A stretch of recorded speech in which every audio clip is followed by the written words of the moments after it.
Bonjour tout le monde, mon nom est Robert Gauthier et puis bienvenue au réseau qui s'appelle Lumière sur la prophétie biblique. On est dans le livre de Daniel et puis on a mis en grosse ligne un bon Daniel peut aller partout dans la prophétie. C'est important de connaître le livre de Daniel. Sans Daniel, je ne pense pas qu'on peut aller tellement loin, hein.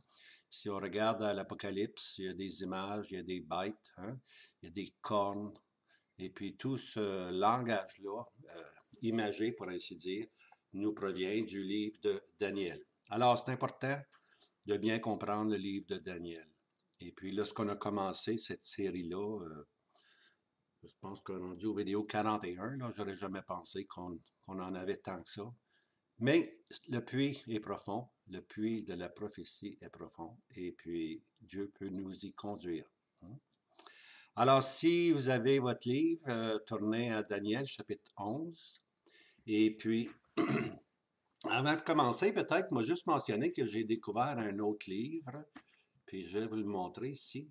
Euh, Ça, c'est le Bible Handbook par Walter Scott, de l'Ancien puis le Nouveau Testament. Alors, il y a beaucoup de choses à y cueillir là-dedans.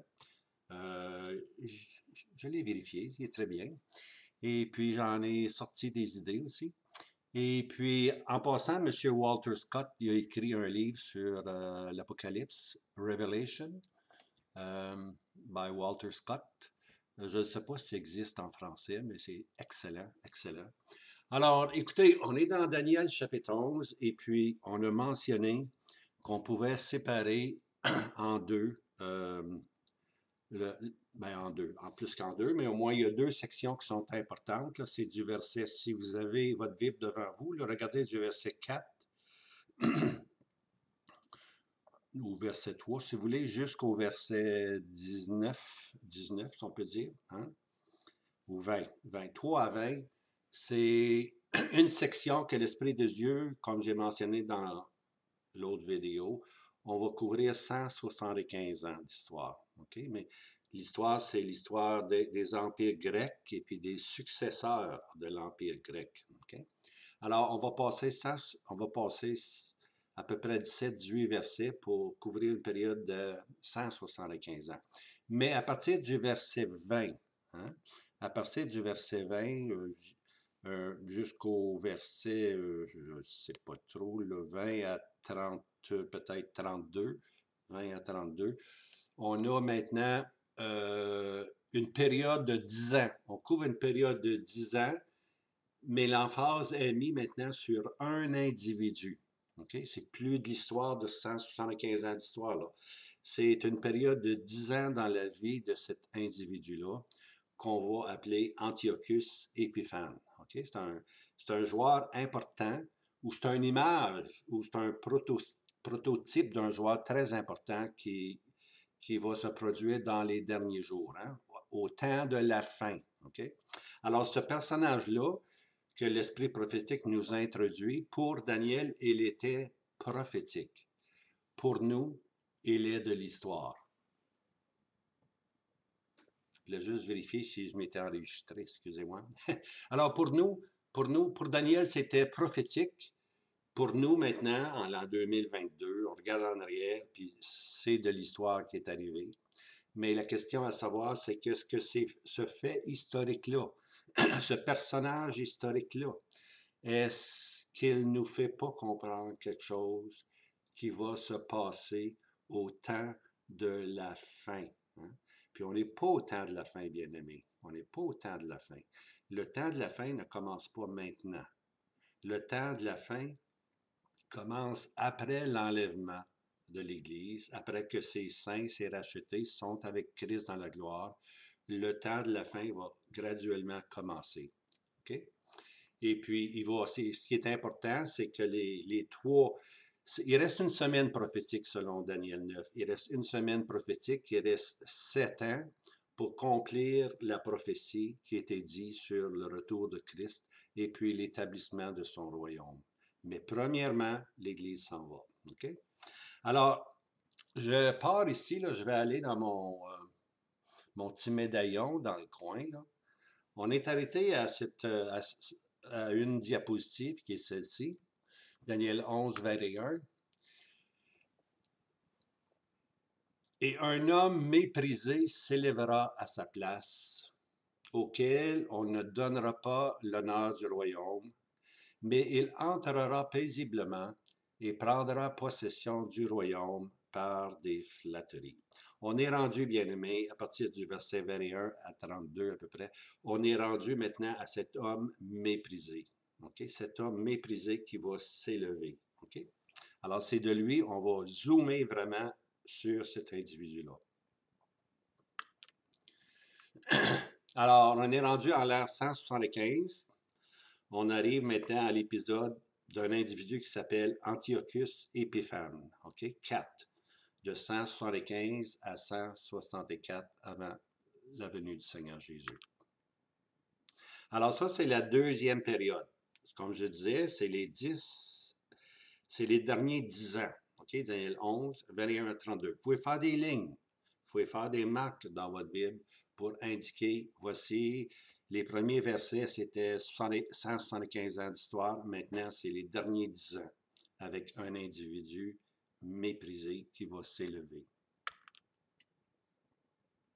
Alors, comme je disais, durant cette période-là, la scène va être occupée par un individu qui va caractériser dans le futur l'individu qui doit apparaître au temps de la fin. Maintenant, ce n'est pas un Antioche Épiphane qui va apparaître au temps de la fin, là. Mais c'est un de ses descendants qui va occuper un territoire au nord d'Israël. Alors, c'est un de ces descendants-là qui, dans le futur, va devenir très important sur la scène prophétique. Tellement important, là. Je vous le dis, il est important. Alors, on commence.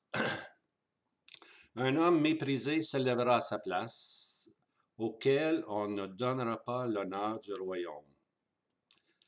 On se rappelle qu'il y avait Antiochus III, hein? Appelé Antiochus le Grand, il meurt. Alors lui, il avait été vraiment favorable. Il avait été favorable au peuple d'Israël. Il avait enlevé les taxes pour 3 ans. Puis après ça, il avait donné une réduction de taxes de 30 30%. Puis le clergé ou ceux qui s'occupaient du temple étaient à l'abri des impôts, etc., etc. Alors, ça, c'était le père. Antiochus III, c'était le père. OK? Alors, maintenant, on arrive à Antiochus IV. Ça, c'est le fils. Antiochus IV, bien-aimé, durant cette période-là, était en prison à Rome. Okay? Alors, ce qui est arrivé, lorsqu'on a taxé le père, Antiochus III, le grand, Antiochus le Grand, lorsqu'on l'a taxé, on a aussi demandé une garantie. Alors, qu'est-ce qu'on a fait? Pour s'assurer que les paiements rentraient, on a pris son fils, Antiochus IV, puis on l'a mis en prison à Rome. Comme ça, on était certain que le père allait continuer à verser les paiements dus à Rome. Alors, le successeur de Antiochus le Grand, il s'appelle l'exacteur, qui doit ramasser pour les paiements.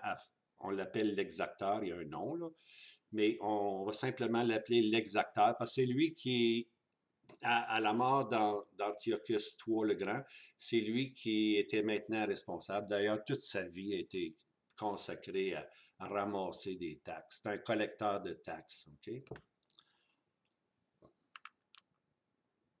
Alors, il y a des problèmes de paiement. Alors, ce dernier, l'exacteur, prend les trésors du temple de Jérusalem et puis, éventuellement ou évidemment, il meurt. Il meurt empoisonné. On ne connaît pas là, ce qui est arrivé, mais quand tu commences à jouer avec l'argent du trésor du temple, c'est dangereux. Alors, on l'a exécuté tout simplement. Alors, son successeur légitime au trône syrien devait être Démétrius I. Okay? C'est lui qui était le prochain sur la ligne pour être le nouveau dirigeant. Alors, le fils de Antiochus III, le Grand. Okay? On se rappelle, lui était envoyé en prison à Rome, OK, pour garantir les versements dus à Rome. Alors, au décès d'Antiochus III, le Grand, là, OK, la garantie du fils d'Antiochus IV, la garantie n'a plus de valeur parce que le père est mort. OK? Alors, si le père est mort, que ça sert de garder son fils en rançon. Donc, on le laisse aller. On laisse aller le fils d'Antiochus III. Puis ce dernier s'en va maintenant vivre à Athènes. Il va vivre dans Athènes, une ville en Grèce. Alors, il va connaître le système grec. Il a connu dans la prison le système romain, comment les Romains étaient vraiment organisés pour la conquête. Alors, il est réveillé à ça. Puis là, il s'en va vivre en Grèce, où il va apprendre maintenant des coutumes, la religion grecque, puis il va être pas mal épaté de ça. Puis, il va vraiment embrasser qu'on appelle la culture grecque. OK? Alors, le fils du nouvel exacteur, celui qui collectionnait les taxes, est maintenant la garantie requise. OK? Alors, on a dû envoyer son fils à lui, qui s'appelle Démétrius. Démétrius est obligé d'aller, lui, en prison à Rome. Parce que c'est maintenant son père qui ramassait les taxes, puis on voulait encore avoir les paiements. Donc, pauvre Démétrius, il s'en va, lui, en prison à Rome. Alors, suite à cet échange des prisonniers, alors Démétrius arrive, et puis Antiochus IV, lui, il n'a plus de valeur comme tel, il n'a plus de valeur monétaire. Son père est mort. On l'envoie maintenant en Grèce. Il a passé à peu près 10 ans à Rome, puis il a vu vraiment c'était quoi l'armée romaine, hein? Puis l'ordre, la discipline des Romains. Ça l'a beaucoup marqué. Alors, lorsqu'il est libéré, il s'en va en Grèce. Maintenant, il se trouve immergé dans le monde des Grecs, dans le monde helléniste, pour ainsi dire. Il devient un avide supporter de la religion grecque.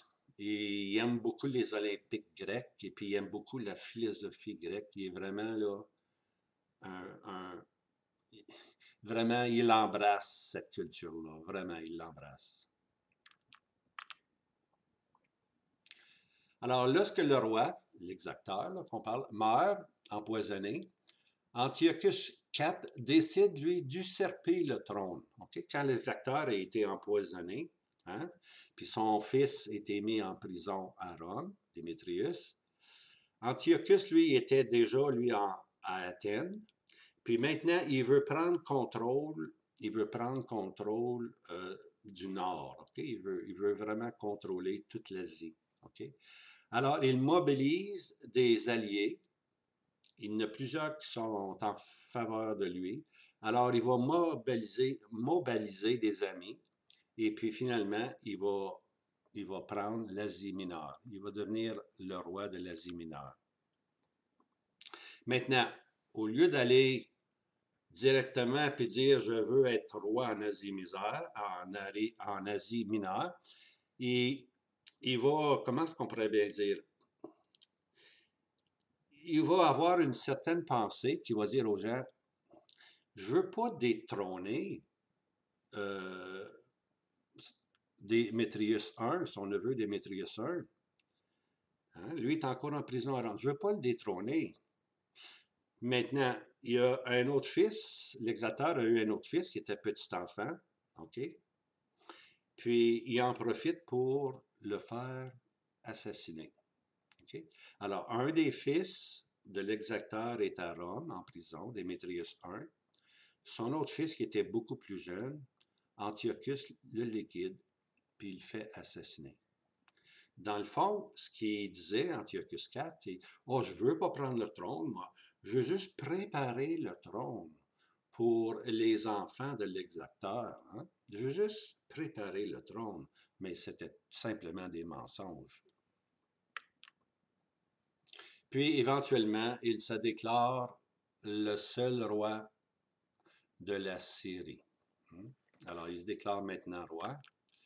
Et puis, son nom, il prend le nom d'Antiochus IV Épiphane. OK? Ça, c'est son nom. C'est lui l'individu, là, qu'on recherche. On voit comment il s'est vraiment faufilé. Hein? Il s'est vraiment faufilé. Ici, je vais juste prendre mon petit pointeur ici, là, excusez-moi. Voilà. OK, on continue. Alors, voici le verset 21. Un homme méprisé s'élèvera à sa place, auquel on ne donnera pas l'honneur du royaume, mais il entrera paisiblement et prendra possession du royaume par des flatteries. On a vu comment Antiochus IV a vraiment usurpé le trône. Hein? Il dit qu'il voulait simplement aider son neveu, mais dans le fond, il voulait vraiment contrôler. Et puis, il va tuer le petit enfant qui appartenait à Démétrius et puis son frère. OK?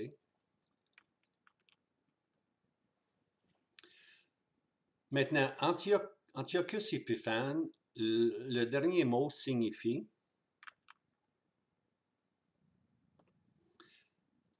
non, je ne l'ai pas marqué que ça veut dire, hein? OK. Épiphane voulait dire magnifique, je pense. OK? Et puis, les Juifs, ils méprisaient tellement Antiochus Épiphane qu'ils ont changé des syllabes dans la lettre. Là. Puis, alors, les Juifs changent quelques lettres et le nomment Antiochus Épimane, ici. Là. Ils ont changé quelques lettres, ils vont l'appeler Épimane, qui veut dire le fou, le malade. En anglais, madman. OK? Alors, c'est comme ça qu'ils ont. Au lieu, lui se disait le nom magnifique, mais les Juifs se moquent de lui, puis ils l'appellent le malade. C'était vraiment un malade, ce gars-là. Alors, Antiochus Épiphane, finalement, va nous conduire à ce qu'on appelle la révolte des Maccabées. Hein, les Juifs pieux qui vont éventuellement se révolter. Mais on n'est pas rendu là encore. Mais c'est ça qui va arriver. Alors, au verset 23, qui est le verset suivant, on va voir sa montée. Et dès qu'il se sera associé à lui, il agira avec fraude et il montera et sera fort avec peu de gens. Alors, il est parti, lui, de la Grèce, à Athènes, il est venu, puis là, il y a certains pays alentours en Asie qui se sont associés à lui. Hein? C'est ce qu'on lit ici. Dès qu'il sera associé à lui, il agira avec fraude. OK, c'est un fraudeur et il montera et sera fort avec peu de gens. Il y a eu très peu de résistance à sa venue. Okay? Alors, il est devenu fort, mais il n'y avait pas grand suiveur avec lui. Alors, ces conquêtes ont été, on dit rapidement, là, assez faciles. Assez faciles. Daniel 11, verset 24. Maintenant, en pleine paix, il entrera dans les lieux les plus riches de la province. Okay? Il fera ce que ses pères et les pères de ses pères n'ont pas fait. Il leur distribuera du butin et des dépouilles et des richesses, et il tramera ses desseins contre les places fortes, et cela pour un temps. Alors, il est entré dans les lieux les riches de sa province. En d'autres mots, il est allé en Asie, dans sa grande province, puis là, il est rentré dans les endroits les plus riches, dans les temples, etc. C'est-à-dire qu'il prend facilement les lieux les plus riches. Hein? Et contrairement aux bons économes que ses pères étaient, lui, il dépense follement ses biens sur ses amis. Hein? Et il leur distribuera du butin. Hein? Il fera ce que ses pères n'ont pas fait. Habituellement, les rois du Nord ont été très économes dans un sens, puis l'argent, on ne la gaspillait pas. Mais lui, Antiochus Épiphane, Antiochus IV qu'on appelle, lui, là, il donnait tout son argent à ses amis parce que ce sont ses amis qui l'avaient emmené au pouvoir. Okay? Alors lui, il distribuait là, follement ses biens sur eux. Alors, ce qu'il fait maintenant, c'est qu'il va consolider les conquêtes, les villes qu'il va prendre. les provinces qu'il va prendre. Il va tout consolider ça. Puis lorsque le temps sera venu, il va préparer ses armées. Hein. Pour un temps, il agit comme ça. Mais ce qu'il veut, dans le fond, lui, c'est il veut descendre sur l'Égypte puis conquérir l'Égypte. C'est ça qui est son but. Pour un temps. Voici quelques notes à savoir ce qui se passe pendant ce peu de temps. Alors ici, je vais rentrer ici dans, dans l'histoire un peu. OK? Puis, tu vois, l'histoire, c'est important l'histoire. Et puis, donnez l'exemple. Hébreux chapitre 11, on a un catalogue de personnages ou de personnes qui ont marché par la foi. On a l'historique de leur vie. Okay? Alors, Paul, il s'en sert dans l'Épître aux Hébreux, chapitre 11, Paul s'en sert pour démontrer, en prenant leur histoire, il démontre c'est quoi la marche chrétienne, la marche de la foi. Okay? Mais c'est servi de l'histoire. Alors, ce que je fais ici, moi aussi, je m'en vais dans l'histoire, puis j'essaie de vous énoncer certains principes spirituels qui peuvent nous servir à comprendre ce qui va arriver. Alors, il ne faut pas mettre l'histoire de côté. Okay? Faut vraiment pas. Faut prendre ce que Dieu veut nous donner. OK, on va regarder premièrement à l'activité qui se passe à Jérusalem. Okay? On a Antiochus Épiphane là, qui est en train de tout solidifier, là, ce qu'il appelle l'Asie mineure. Maintenant, Jérusalem, c'est un point entre le roi du Nord et le roi du Sud. Pendant longtemps, c'est le roi du Sud qui va l'occuper, mais plus tard, on va voir que Antiochus Épiphane aussi va l'occuper. Okay? Regardons maintenant à Jérusalem. Avec l'arrivée d'Antiochus IV, Épiphane, la bienveillance de son père, Antiochus III, est renversée. Vous vous rappelez, hein, je l'ai mentionné, Antiochus III avait été très généreux, pas de taxes, et puis 3 ans, pas de taxes, 30% pour les prochaines années à perpétuité, etc. Alors, il avait gagné le cœur, OK? Il avait vraiment gagné le cœur du peuple juif. Mais, voici maintenant son fils qui arrive, et puis c'est plus la même histoire. Voici les changements. On se rappelle que Antiochus Épiphane avait été émerveillé par la religion grecque, par les Olympiques grecs, par la philosophie grecque. Ça, c'est très ancré maintenant en lui. Alors, comme tout bon converti, il veut convertir la culture et la religion juive. OK? Il veut les emmener maintenant à un système qu'on appelle helléniste grec. OK? Alors, au système païen grec connu sous le nom d'helléniste. Helléniste veut dire grec. Il veut vraiment prendre la ville de Jérusalem, la convertir à un système de grec.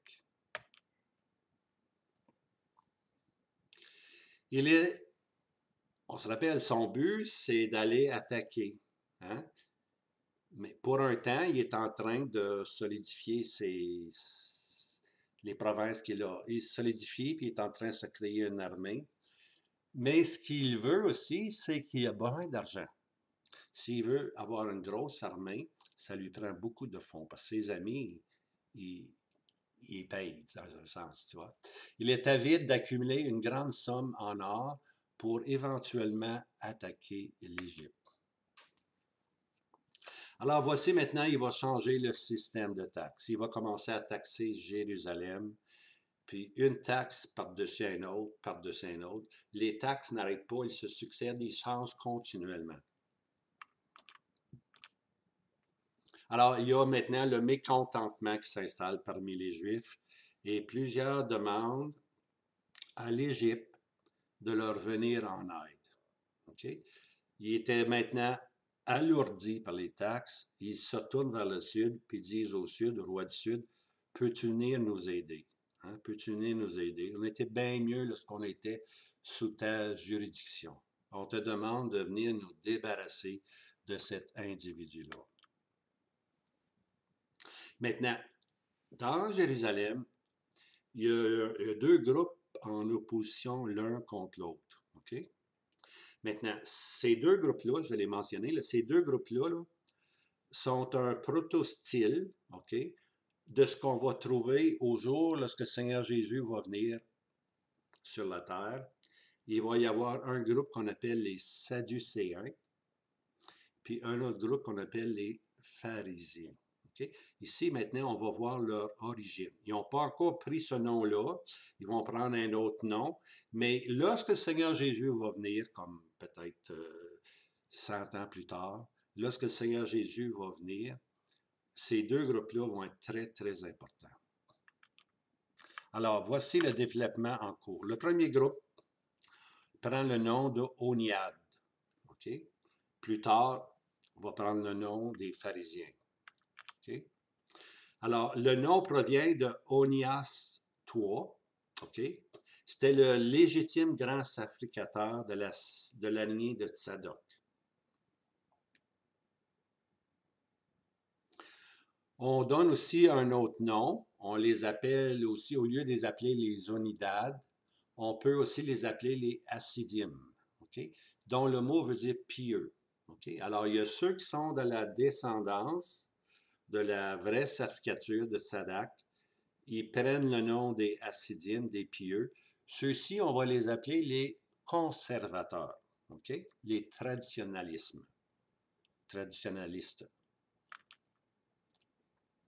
Alors, ce groupe se compose de l'élément populaire et conservateur. Okay? Les pauvres de Jérusalem et les alentours s'y associent. Okay? On est conservateur, on veut garder le temple, on veut garder la ligne de la sacrificature, on veut vraiment s'attacher aux enseignements messianiques. Okay? Alors, eux vont devenir les pharisiens ou les hassidim, okay? Les pieux, et puis c'est des conservateurs, tout simplement. Et elle critique les augmentations de taxes et surtout l'agenda helléniste tel que perçu en Antiochus Épiphane. Ils savent qu'est-ce qui s'en vient là. Les taxes continuent à augmenter, mais non seulement les taxes veulent augmenter, mais on veut faire de Jérusalem une ville grecque, pour ainsi dire. Alors ça, les traditionnalismes ou les conservateurs ne veulent absolument rien savoir. Alors, alors, ils vont se tourner, les conservateurs, les traditionalistes vont se tourner vers le roi du Sud, puis lui demander de venir en aide. Maintenant, ça, c'était le premier groupe. On arrive maintenant au deuxième groupe. Eux vont prendre le nom des Toubiades. Hein? Sont les avant-coureurs d'un groupe au jour du Seigneur qui va s'appeler les Sadducéens. Okay? Alors là, moi, je vous donne l'origine. Je donne l'origine des pharisiens, qui sont des conservateurs, des traditionalistes, et puis un autre groupe qu'on appelle les Tabiades, qui vont devenir un jour les Sadducéens. Voici. Maintenant, ce groupe représente davantage la minorité riche. Souvent, on les appelle les hellénistes. Naturellement, ils veulent transformer l'État juif et la culture et la langue, tout mettre ça grec, mes amis. Ils veulent tout changer en grec. Alors, voici ce qui va arriver. Alors, on les appelle les libéraux parce qu'ils sont libres. Okay? Ils ont la pensée libre. Ils veulent moderniser. Ils veulent devenir hellénistes. Okay? Alors, ces libéraux connaissent l'avidité du descendant des Séleucides, en autre mot, Antiochus Épiphane. Il aime l'argent, il aime l'or. Okay? Ils savent c'est sa tendance. Hein? C'est son point faible, pour ainsi dire. Hein? L'amour de l'argent. Okay? Alors, voici ce qui va arriver. Un de la lignée des grands sacrificateurs, qui s'appelle Jason, se présente devant Antiochus Épiphane. Maintenant, lui va accuser le grand sacrificateur, Onias, de manquer de fidélité à la cause syrienne. Alors, Jason, lui, il arrive avec tout l'argent qui a été recueilli, puis il se présente, puis il dit Antiochus Épiphane, lui dit, tu sais, Onias, là, le grand sacrificateur, là, il t'aime pas, puis il est vraiment pas fidèle à la cause que tu veux mettre la ville à une flagrance, pour ainsi dire, des Grecs. Tu vois, ça, il n'aime pas ça du tout. Alors, ce que Jason va lui suggérer, parce que Jason, dans le fond, il est de la même lignée que Onias, OK? Alors, Jason va lui dire, écoute, moi, je suis de la même lignée. Maintenant, on va se débarrasser d'Onias. Nomme-moi à sa place. Et puis, moi, je vais m'assurer que je vais doubler les taxes. Je vais t'en donner de l'argent. Alors, naturellement, ce qui est arrivé devait arriver. Hein? Alors, Jason a été nommé comme le grand souverain sacrificateur. Maintenant, c'est intéressant. C'est un roi, un roi païen qui nomme le grand sacrificateur. Mais c'est pas si pire encore parce que c'était de la bonne lignée. Okay? Mais ça va s'empirer, vous allez voir. Alors, Jason étant de la même lignée, suggère d'être le remplaçant ou le candidat idéal. Il promet d'augmenter marginalement les taxes sur Jérusalem et en plus de ça, une enveloppe brune, un cachet monétaire assez important va être donné à Antiochus Épiphane. En plus de ça, il fait la promesse d'helléniser Jérusalem et il affirme qu'il va construire, lui, un immense gymnase olympique tout près du temple. Adjacent au temple, là, il dit, va te mettre un gym olympique, aux côtés du temple. Maintenant, écoutez là. Regardez ici, là. C'est comme assister aux séries éliminatoires de hockey ou aller à un culte. Hein? Écoute, on met un gymnase olympique près du temple. Qu'est-ce que tu penses que les Juifs vont faire? Est-ce qu'ils vont aller au temple ou ils vont aller s'amuser dans le gymnase? Hein? C'est comme je disais, c'est comme écouter une game de hockey. Plutôt qu'aller à une réunion de prière, surtout dans les éliminatoires de hockey, on va écouter la game de hockey. Alors, c'est ça qui était la tactique là, maintenant. C'était en mettant un gymnase, on allait attirer plus de monde dans le gymnase qu'on était pour les emmener au temple. Et puis graduellement, on les ferait embrasser la culture grecque. Alors, le nouveau sacrificateur, nommé par Antiochus Épiphane, ordonne donc les compétitions olympiques comme amusement du peuple. Maintenant, notez bien ceci. Les performances olympiques s'exécutent sans habillement, sont nus, les gens sont nus. Okay?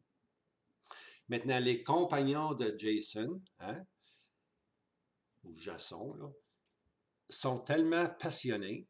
Alors, eux, là, ils aiment ça, le sport olympique, ses amis, ses chums, ils aiment ça, le sport olympique.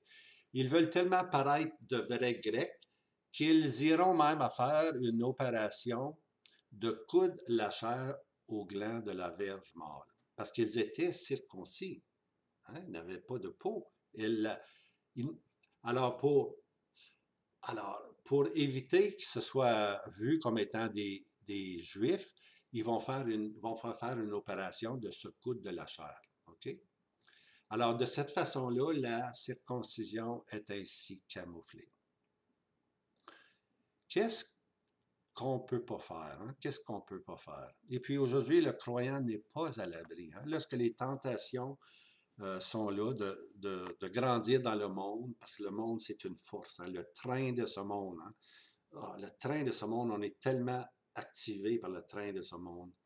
Et puis, il y a des choses, malheureusement, qu'on va faire qui vont tout simplement abaisser la vie spirituelle. Alors, c'était la même chose avec ces Juifs-là qui devaient ou qui voulaient tellement devenir comme des Grecs. Maintenant, arrive un autre Tobiab du nom de Ménélus. Okay? Alors, lui aussi est responsable de remettre les taxes à Antiochus Épiphane. Alors, lui arrive, quelques années plus tard, il arrive avec les taxes, lui, puis il donne ça à Antiochus Épiphane. Puis il dit, moi, je peux te donner plus de taxes que Jason. Hein? Je vais doubler encore les impôts, puis on va remplacer Jason. Maintenant, il connaît la faiblesse d'Antiochus Épiphane. Hein? Alors, naturellement, Antiochus Épiphanes, lui, c'est l'or et l'argent. Alors, ayant trouvé un meilleur garant, ok, Antiochus nomme cet individu grand sacrificateur, quoiqu'il ne soit pas de la lignée. Voyez-vous comment on est rendu là? On va nommer maintenant cet individu-là Ménélus, qui n'est même pas dans la lignée des prêtres, dans la lignée de Tsadok, qui n'est même pas là-dedans, lui, il est dans une autre lignée complètement différente. Mais voici le roi du Nord maintenant, qui s'ingère dans la religion des Juifs, et puis il va nommer quelqu'un qui n'est pas de la lignée. Alors ça c'est vraiment là, on est vraiment rendu loin maintenant dans le choix des sacrificateurs. Alors, naturellement, Ménélius est responsable de tenir ses promesses. Alors, ce qu'il va faire, il va aller dans le temple, lui, puis il va voler les vases d'or, okay? Tous les instruments qui sont dans le temple. Okay? Ces objets-là deviennent le premier down payment, le premier versement.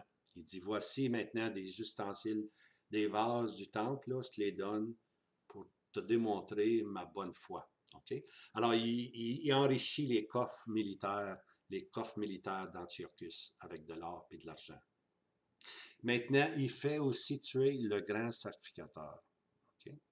Parce que lui, il n'était pas de la lignée, mais il veut se débarrasser. Alors, il fait tuer le grand sacrificateur. Maintenant, cette indignation suscite un autre appel plus urgent maintenant. Alors, les gens, lorsqu'ils voient ça arriver, là, ils trouvent ça dégueulasse, les autres. Là. Puis, ils vont se tourner maintenant, ils vont écrire une autre lettre. Hein, les conservateurs vont écrire encore une autre lettre vers le roi du Sud, puis leur dire que ça va vraiment mal. Et puis, le temps est venu que le Sud doit venir nous libérer de cet individu-là, le fou. Hein? Maintenant, on a vu l'activité à Jérusalem. Maintenant, on va aller voir l'activité qui se passe en Égypte. Okay? Voici maintenant quelques événements encourus dans le Sud. Alors, tout se passe encore selon Daniel 11, 24, et cela pour un temps. On se rappelle, cela pour un temps, là, Antiochus Épiphanes, il a ramassé des provinces, s'est enrichi. La période vient de vous montrer, pour un temps, c'est la période qui se produit à Jérusalem. Hein?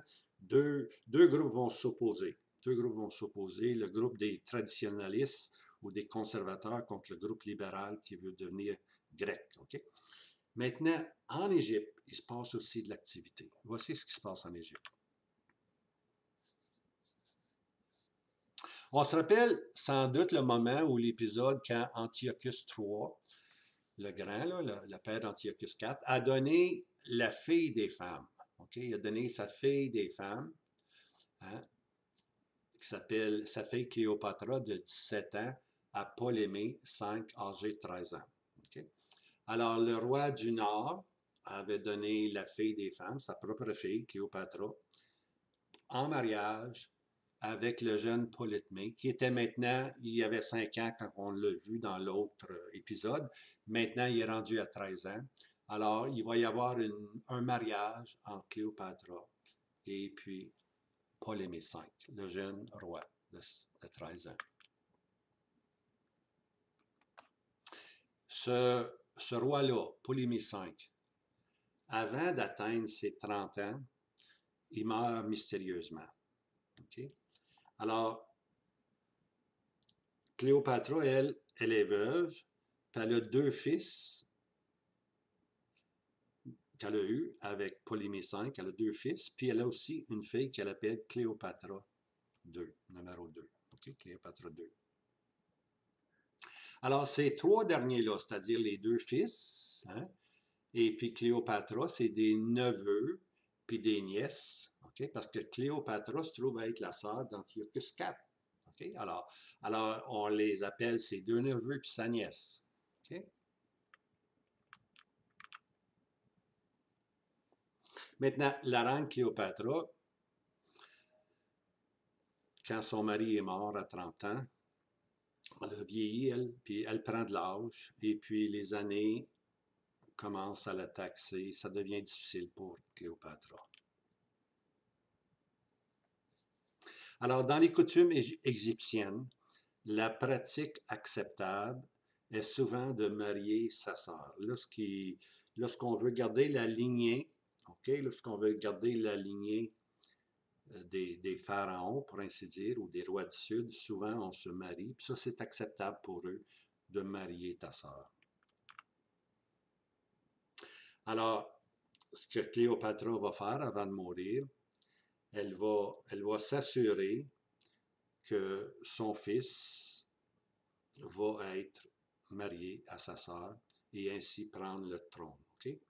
Alors, on se rappelle que lorsqu'elle s'est mariée, elle, son mari et elle ont jadis été couronnés à la Macédoine et ensuite sont allés en Égypte, plus loin, plus en Égypte, puis là, ils ont été couronnés de nouveau. Okay?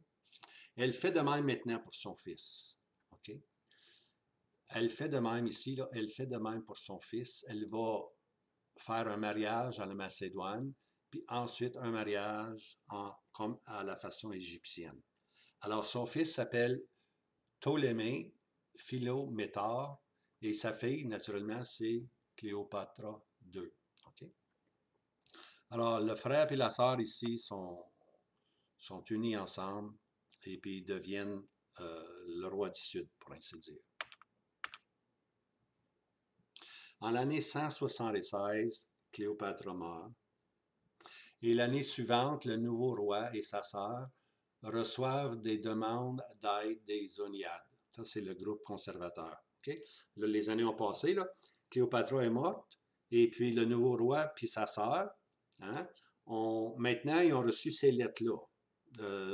Des lettres maintenant de Jérusalem, du groupe conservateur, viens nous aider, on est mal pris, on est tanné de voir ce fou-là. Alors, on étudie la lettre et puis on est conscient qu'un jour, on devra faire un mouvement. Alors, ils sont sympathiques à la cause. En même temps, il y a beaucoup d'Égyptiens qui encouragent une intervention immédiate. Okay? D'un côté, tu as Jérusalem qui dit viens nous aider, puis de l'autre côté, tu as les Égyptiens qui disent on est tanné de voir ce qui se passe en Asie, c'était jadis notre territoire, et puis maintenant Antiochus Épiphane prend le contrôle, puis c'est dangereux. On devrait se faire une armée, puis on devrait aller libérer Jérusalem. Alors voici la tension que ce roi-là doit vivre, pour ainsi dire. Alors la pression augmente, mais le roi Ptolémée VI et sa sœur ne trouvent pas que c'est le moment. Le temps opportun n'est pas venu pour intervenir. Hein? Ce n'est pas le temps d'aller en guerre contre son oncle, Antiochus Épiphane. Je vais y aller, mais ce n'est pas le temps. C'est pas le temps. Alors, ce que Ptolémée VI va faire, au lieu d'envoyer son armée, il va envoyer une lettre, OK? Un communiqué demandant le retour des terres jadis sous le contrôle de l'Égypte, incluant Jérusalem, indiquant à Antiochus de ne pas intervenir dans la religion des Juifs. Alors, ce que le roi du Sud a fait, Ptolémée VI, il a envoyé un mandat, une lettre, disant « Nous, on veut reprendre les terres que jadis on avait. Et puis, laisse les Juifs tranquilles. » C'est ça qu'il leur dit, tu vois. Laisse les Juifs tranquilles. Il n'est pas en langage, il a écrit une lettre. Alors, lorsqu'Antiochus a lu ce courriel, pour ainsi dire, il est furieux. Hein? Il indique que le traité de paix qui avait été signé en 197 était valide jusqu'à la mort de sa sœur Cléopâtre. Okay? Il y avait un traité de paix qui avait été fait, puis tant que Cléopâtre, sa sœur, vivait, et le traité était valable. Maintenant, il dit, tu m'as envoyé cette lettre-là, ben moi, je te dis que maintenant que ma sœur est morte, que Cléopâtre est morte, je te dis maintenant que le traité n'est plus valide. OK? Puis qu'on a le droit de faire ce qu'on veut, puis c'est pas toi qui vas nous empêcher.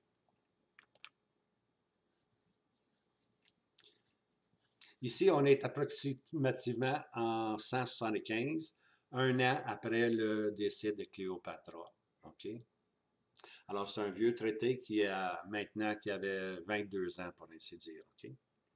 C'est un vieux traité, mais Cléopâtre était, pour ainsi dire, le traité durait aussi longtemps que sa sœur était là, tout simplement. Cléopâtre est morte, il dit le traité n'est plus bon, je fais ce que je veux. Maintenant, là, les deux commencent à discuter. Maintenant, Antiochus Épiphane, lui, c'est un maître hypocrite, OK? Il lui dit, écoute, on va aller au lieu d'avoir une guerre là, entre les deux, là, on va essayer de régler ça amicalement, si tu veux, OK? On va aller en méditation devant Rome. Puis Ptolémée VI, lui, avec la même hypocrisie, il dit, oui, c'est une bonne idée, allons-y, allons-y. Les deux pensent que Rome va leur être favorable, tu vois, à l'un ou à l'autre. Alors, les deux sont consentants. Mais la réponse, elle se fait attendre. Les années passent et puis, alors, la réponse ne vient pas de Rome immédiatement parce que l'homme est occupé à faire des guerres encore, là, puis à devenir de plus en plus puissant, là. Et puis, Ptolémée VI profite de ces années et puis finalement, en l'an 170, il envoie ses troupes pour reprendre Jérusalem. Laissons faire pour le moment Rome. À Rome, ça leur prend trop de temps à nous donner une réponse. Je vais agir par moi-même, je vais envoyer mes troupes, puis on va libérer Jérusalem. Après tout, c'est ce que le peuple veut. C'est ce que les Égyptiens veulent. Ils veulent reconquérir le territoire qu'ils avaient dans le passé. Maintenant, son oncle, Antiochus Épiphane, est furieux. Qu'est-ce qui va arriver? C'est qu'il va être victorieux sur les troupes du Sud. Hein? Le roi du Sud ne sera pas victorieux. Ensuite, Antiochus en profite maintenant.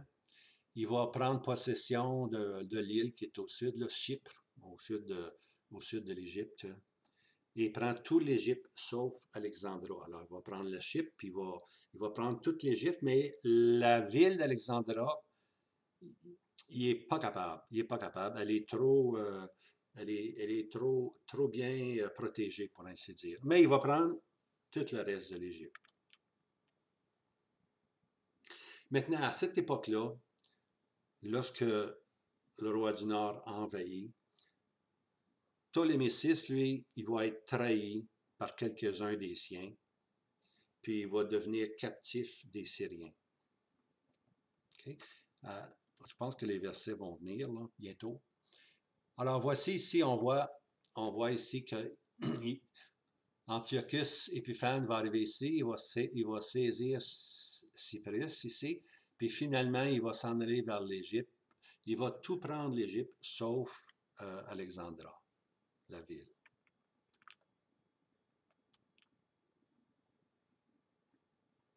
Alors, Antiochus Épiphane, ayant saisi son neveu, hein, et il va continuer sa conquête, puis il va se rendre jusqu'à Memphis, okay? Laissant croire aux gens que oui, j'ai pris mon neveu, je l'ai emmené avec moi. Il ne dit pas qu'il l'a emmené prisonnier, là. Et je l'ai emmené avec moi pour être un conseiller. Hein. Je veux lui montrer c'est quoi les affaires internationales. Alors, il l'emmène avec lui jusqu'à Memphis. Après tout, il dit c'est bon d'avoir un oncle qui est bon, un bon oncle, un bon mon oncle. Hein?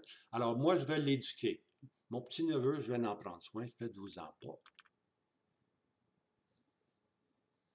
Alors, ce qu'il fait, c'est qu'il prend son neveu, Ptolémée VI, puis il l'a mis sur le trône à Memphis, et étant son soi-disant gardien, mais dans le fond, il limite son pouvoir.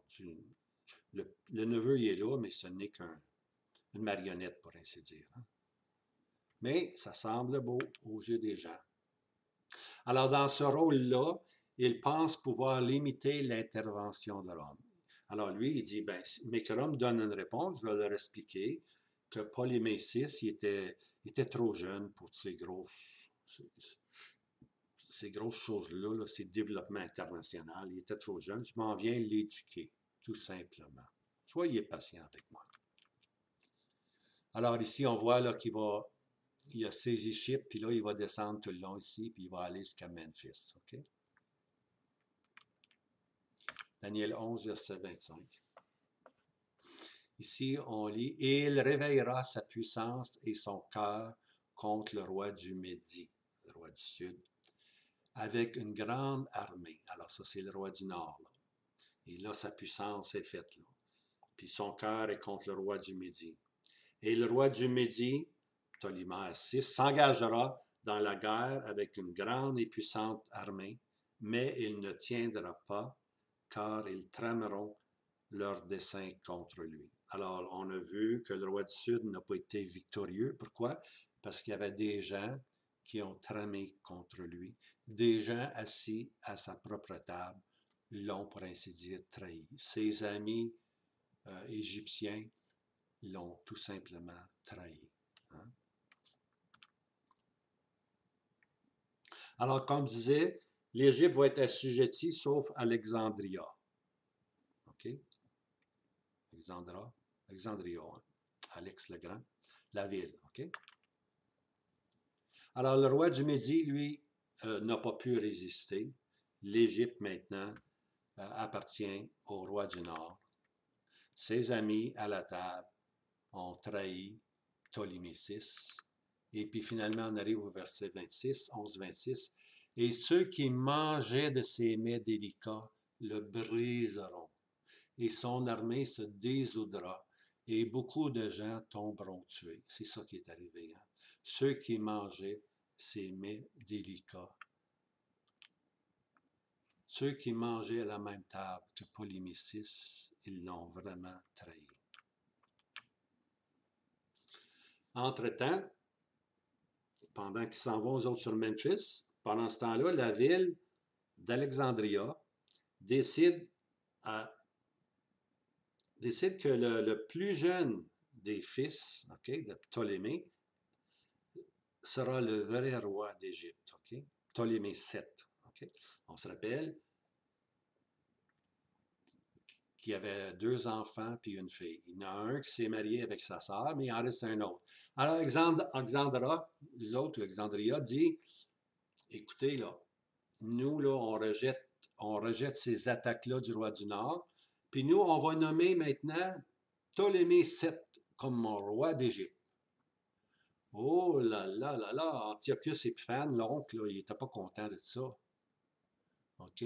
Non seulement Antiochus Épiphane n'était pas fier de cette décision-là de mettre un autre sur le trône, mais aussi son neveu, Ptolémée VI, qui voit que son trône vient d'être usurpé. Son frère, maintenant, à Alexandria, veut contrôler toute l'Égypte. Alors, voici maintenant que Antiochus et puis Ptolémée VI, ils vont vouloir travailler ensemble. Ils vont vouloir travailler ensemble. Après tout, Ptolémée VI était, lui, le roi légitime. Okay? C'est lui qui était le roi du Sud. Mon frère, Ptolémée VII, veut maintenant usurper le trône. Alors, moi, j'ai une raison maintenant de m'associer avec mon oncle, Antiochus Épiphane, parce que je veux avoir mon trône. Même si j'ai une marionnette pour le moment, ça ne sera pas toujours de même. Un jour, je vais me révolter. Mais entre-temps, j'ai besoin d'un soutien. Alors lui et puis Antiochus Épiphane deviennent de bons amis, hein? L'oncle et son neveu. Alors, sournoisement, et pour cause, une alliance est formée entre Antiochus et Ptolémée VI. Soudainement, là, ils sont des amis. Mais les deux sont hypocrites. Tu vois? Les deux cherchent leur propre voie, pour ainsi dire. Mais pour le moment, ils vont se mettre ensemble contre Ptolémée VII qui a usurpé le droit. Alors, c'est dit que les deux sont assis à la même table, c'est-à-dire Antiochus et puis Ptolémée VI sont assis à la même table. Ils mangent ensemble, ils se content des histoires, ils se content des mensonges, puis ils se croient l'un l'autre. Alors, chacun, dans le fond, essaie de déjouer l'autre. Hein? Des manigances à la même table. Okay? Daniel 11, verset 27 nous dit ceci. Et ces deux rois, alors les deux rois, c'est Ptolémée VI et puis Antiochus Épiphane, okay? C'est l'oncle puis son neveu. Ces deux rois auront à cœur de faire du mal. Hein? Alors, ils veulent reprendre le trône, ils veulent prendre la ville d'Alexandra. puis simplement l'éliminer, et puis se débarrasser de numéro 7, hein, Ptolémée 7. Alors, ils diront des mensonges à la même table, mais cela ne réussira pas, car la fin sera encore pour un temps déterminé. Okay? Alors, même si on a toutes ces manigances-là, ça ne marchera pas. Tu vois, ça ne marchera pas. Malgré tout leur effort et leur manœuvre, ils ne réussiront pas. Maintenant, Antiochus, lui, aurait pu prendre Alexandria. Il était assez fort. Il aurait pu tout simplement éliminer Alexandria. Mais il hésite. Il ne sait pas comment Rome va réagir. Okay? Il se dit le protecteur de Ptolémée VI, mais il dit s'ils attaquent maintenant mon autre neveu, qui sait comment Rome va réagir? Alors, ce qu'il fait, lui, là, il dit, ben, moi, je m'en vais, là, je vais me retourner dans mon pays, puis toi, Ptolémée VI, là, c'est toi maintenant qui est c'est toi qui est en charge de l'Égypte. Ça paraît bien maintenant. Ptolémée VI est maintenant seul en charge de l'Égypte. Okay? Puis moi, je m'en vais tout simplement dans mon pays, et puis ceci va bien paraître devant Rome. Alors, Ptolémée VI est mis en charge de toute l'Égypte, sauf naturellement Alexandria. Hein? Daniel 11, 28. Et il retournera dans son pays, Antiochus Épiphanes retourne dans son pays sans attaquer Alexandra, la ville, avec de grandes richesses, et son cœur sera contre la Sainte Alliance, et agira et retournera dans son pays. Alors là, maintenant, il est de retour, puis son cœur est contre la Sainte Alliance. Là, ces traditionnalistes-là, là, ces conservateurs-là qui ont demandé au roi du Sud de venir lui aider. Ah, je vais vous donner des leçons. Alors là, il agira. Le mot agir là, fait faire de grandes choses. Hein? Et pas nécessaire là, de décrire les guerres et les choses terribles qui vont se passer à Jérusalem. Là. Il agira. Ça nous suffit. Il agira. Puis finalement, il s'en retourne dans son pays. Naturellement, il va faire un arrêt, comme je disais, là, avec toutes les richesses qu'il a prises de l'Égypte. Il va faire un arrêt à Jérusalem. Puis qu'est-ce que vous pensez qu'il va faire? Il va taxer encore. Un autre taxe pour Jérusalem. Tiens, vous avez voulu vous plaindre, on augmente les taxes. Maintenant, à Jérusalem, là, il y a un sentiment anti-syrien. Okay?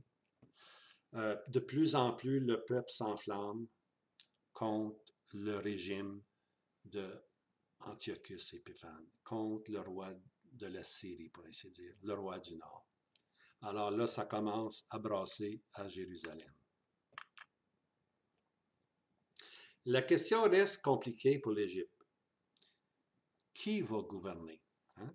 Qui va gouverner en Égypte? Tu vois?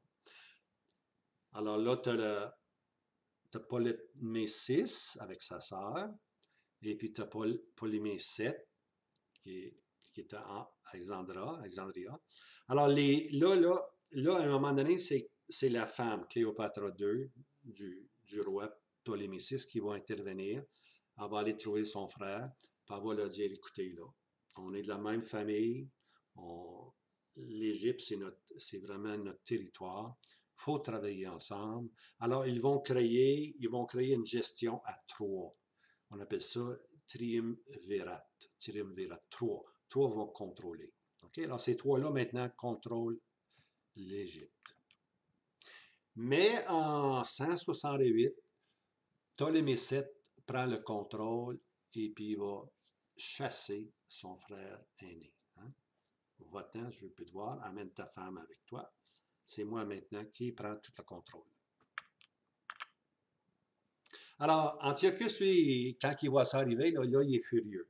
Parce que sa marionnette politique, on appelle ça en anglais puppet, là, sa marionnette politique, Ptolémée VI, était mis de côté.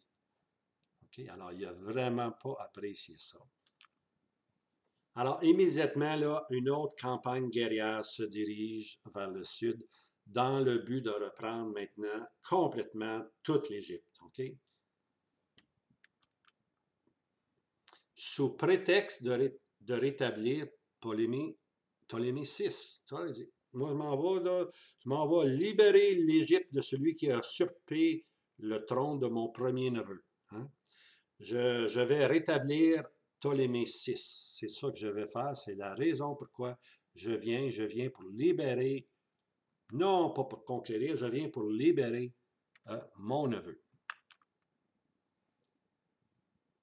Mais cette fois-ci, là, il veut toute l'Égypte. Pas question maintenant de se laisser prendre une grande ville comme Alexandria. Okay? Alors là, il veut tout conquérir l'Égypte au complet. On lit dans Daniel 11, verset 29. Au temps déterminé, il retournera et viendra dans le Midi, hein, au sud, mais il n'en sera pas la dernière fois comme la première. Okay? La première fois, là, il a pris Chypre. Après ça, il a tout pris l'Égypte sauf Alexandria. Hein? Il a tout pris sauf cette ville-là. Puis là, lui, il s'en retourne, puis il dit, ça va bien aller, cette fois-ci, il va tout prendre le pays. Mais l'esprit prophétique nous dit, mais il n'en sera pas la dernière fois comme la première. Ça va changer, un grand changement va s'introduire ici. Il pense saisir toute l'Égypte comme la première fois, mais les choses ont changé. Daniel 11, verset 30.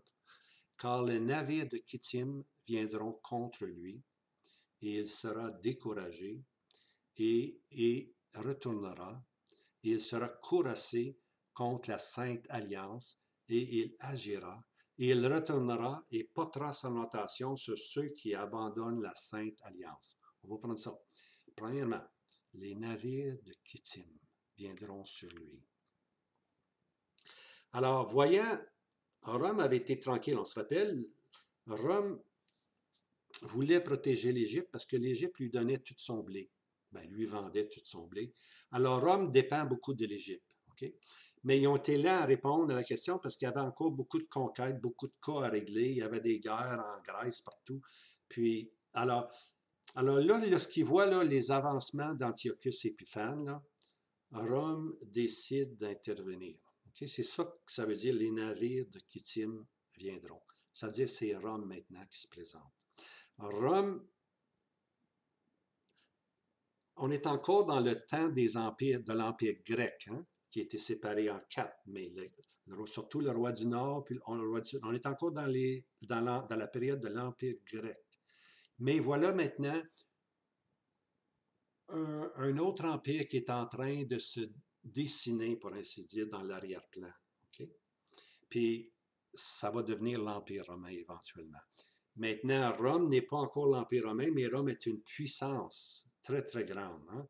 Alors, les navires de Kittim arrivent et puis on se présente maintenant en Égypte.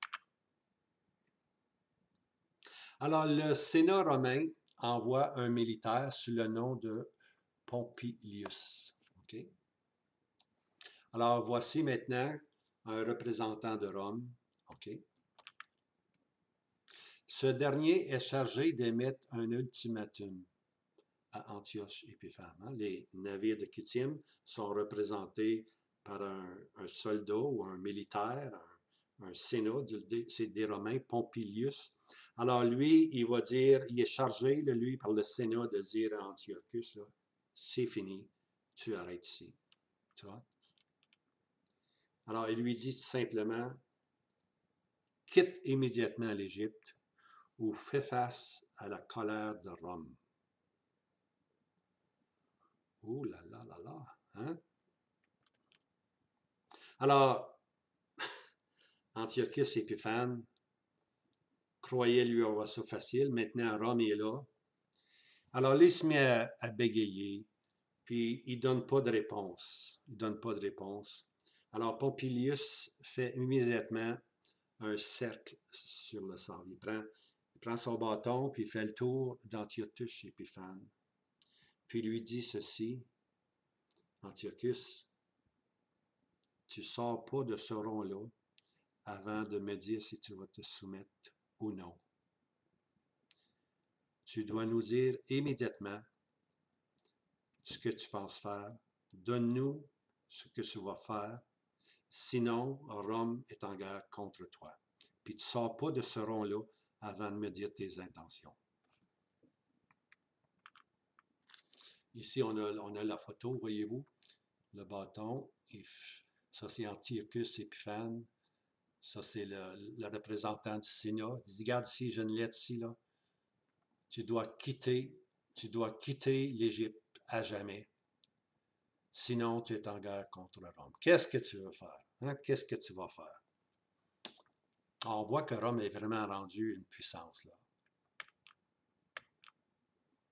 Alors, Antiochus va se soumettre au décret de Rome.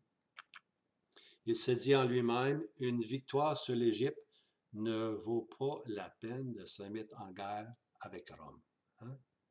Et tu ne peux pas me permettre d'être en guerre avec Rome.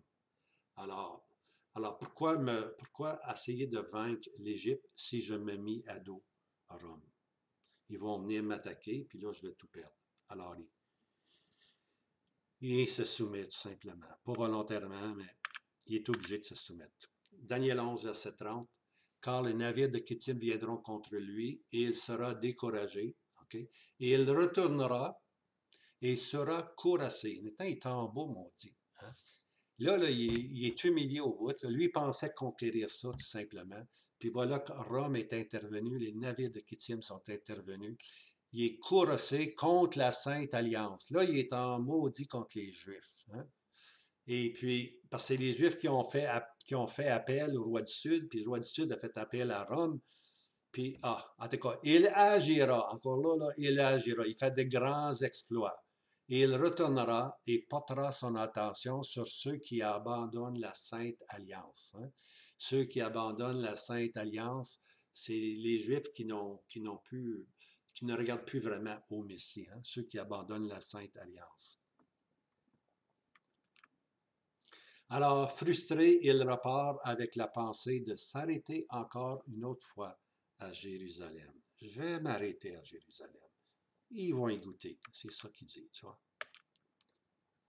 Maintenant, entre-temps, les nouvelles sont arrivées à Jérusalem, mais sont arrivées un peu différentes, tu vois.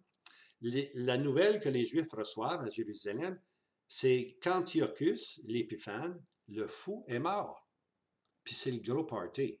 Là, on commence à avoir des célébrations. Alors, imaginez-vous ce qui va arriver. Qu'est-ce qui va arriver? Les libéraux hellénistes, les autres prennent la fuite. Hein? Ils prennent maintenant la fuite.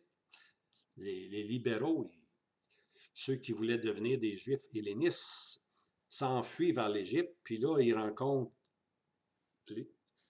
Antiochus Épiphane qui remonte vers Jérusalem, puis lui dit ce qui est arrivé. Hein, que les Juifs, ils sont contents que tu aies été humilié de même. Hein? Quand ils rencontrent Antiochus, il n'est vraiment pas dans son assiette, pour ainsi dire.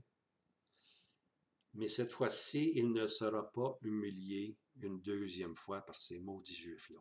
Hein? Alors là, il est vraiment frustré. Vraiment frustré. Et puis Jérusalem va payer le prix. Daniel 11, 31. On lit ceci. Et des forces se tiendront là de sa part, et ils profaneront le sanctuaire de la forteresse. Ils ôteront le sacrifice continuel, et ils placeront l'abomination qui cause la désolation. Alors, des forces se tiendront là de sa part. Okay? Alors, ce qui va arriver ici, là, ça va être à jamais dans la mémoire des Juifs qui va se passer. Des forces se tiendront là de sa part, de la part d'Antiochus Épiphane. Il va laisser un de ces généraux-là sous l'ordre maintenant de maltraiter, de briser tous les murs de Jérusalem, et puis de tuer tous les hommes qui sont là, et puis de vendre les enfants, puis de vendre les femmes comme esclaves. Alors, dans sa furie, Antiochus se promet de faire de Jérusalem une colonie grecque, militaire et religieuse. Et des forces se tiendront là de sa part. Alors, on voit qu'Antioche, étant furieux, veut se venger des Juifs, ces moqueurs-là, ces Juifs-là. Il va laisser 22 000 soldats hein, sous la direction d'un de ses généraux du nom de Apollonius. OK? Alors, ces armées-là, 22 soldats, des forces de sa part vont arriver à Jérusalem, puis vont vraiment là, opérer d'une façon méchante. Ils vont attendre, ils arrivent là, puis ils attendent le jour du sabbat. Le jour du sabbat où les Juifs sont bien tranquilles, puis ne font absolument rien. Puis lorsque le jour du sabbat arrive, les 22 000 soldats se mettent maintenant à l'exécution. L'ordre est d'exécuter tous les hommes, les femmes, puis les enfants, hein, qui vont être vendus comme esclaves. J'ai pris ça, moi, de Bible Handbook. C'est ça ici, je vous disais, là. Le livre, Bible Handbook, page 20 et 21. Il en parle avec tous les détails, mais je ne rentre pas dans les détails. C'est dégueulasse. C'est vraiment dégueulasse ce qu'ils font. Et elles profaneront le sanctuaire de la forteresse. Hein? Alors, les murs sont détruits, la ville est pillée, les maisons sont brûlées, puis on va bâtir un grand fort, on va prendre tous ces murs-là, les murs pour bâtir une citadelle, pour ainsi dire, qui va résister au roi du Sud lorsqu'il va venir nous attaquer. Alors, tout ceci se passe. Alors, les Juifs sont sommés d'abandonner leur Dieu, de rendre hommage au nouveau Dieu qui est Jupiter Olympus, un idole grec. Hein? Le temple est souillé par l'offrande sanguine des cochons. L'image du faux Dieu est placée dans le temple et partout apparaissent des autels d'idoles. C'est vraiment, vraiment, on est, bien aimé, on est dans l'année 168 avant Jésus-Christ. C'est lorsque les armées, les 22 000 soldats, ont tué des milliers et des milliers de Juifs. Hein? Et ôteront le sacrifice continuel et placeront l'abomination qui cause la désolation. Hein? Le Seigneur Jésus va citer dans Matthieu 24, « Quand vous verrez l'abomination de la désolation dont a été parlé par Daniel le prophète, établi dans le lieu saint, que celui qui l'y comprenne. » Okay? Alors, voici maintenant les deux citations du prophète Daniel. Maintenant, je ne veux pas rentrer immédiatement dans ceci, je vais arrêter là. C'est une période où c'était terrible pour le peuple d'Israël. C'est Antiochus Épiphane qui a commis ces choses-là, là, qui a détruit le temple, qui va mettre qui va prendre tout le temple, puis il va brûler, puis il va mettre du sang de porc, tout ça, tout ça. Ça, c'est un individu qui a fait ça. C'est Antiochus Épiphane. Maintenant, le Seigneur Jésus, lorsqu'il va arriver dans Matthieu 24, puis je vais revenir là-dessus la semaine prochaine, dans Matthieu 24, le Seigneur Jésus cite Daniel le prophète. Okay? Il va citer l'abomination de la désolation. Maintenant, il y a deux citations dans Daniel. Lequel des deux est-ce que le Seigneur Jésus se sert? C'est ça que je vais répondre la semaine prochaine. Alors, je vous laisse avec ceci. C'est assez pour aujourd'hui. Écoutez, soyez patients. Ça devient de plus en plus intéressant. Et puis maintenant, on rentre dans la prophétie de l'abomination de la désolation. Qu'est-ce que ça veut dire, ceci? OK? Alors, je vous laisse avec ceci. Passez une belle journée. Seigneur vous garde. À bientôt. Maranatha, le Seigneur Jésus revient. Hein? Et puis moi, je vous quitte.